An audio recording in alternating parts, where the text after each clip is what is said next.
Мен Дүйсенбаева Рита Мұхамбетқалиевна Алға ауданы Үшқұдық орта мектебінде информатика пәнінің мұғалімі болып жұмыс жасаймын.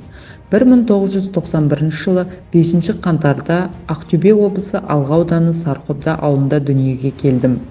2017 жылы Батыс Қазақстан инновациялық технологиялық университетінің информатика мамандығы бойынша аяқтап, педагогикалық еңбек өтілімді Үшқұдық орта мектебінде бастадым. Бүгінгі білім беру үрдісінде жаңа ақпараттық технологияны пайдалану және оны мақсатты түрде жүзеге асыру ақпараттық қоғам дәуірінің негізгі көзі болып табылады.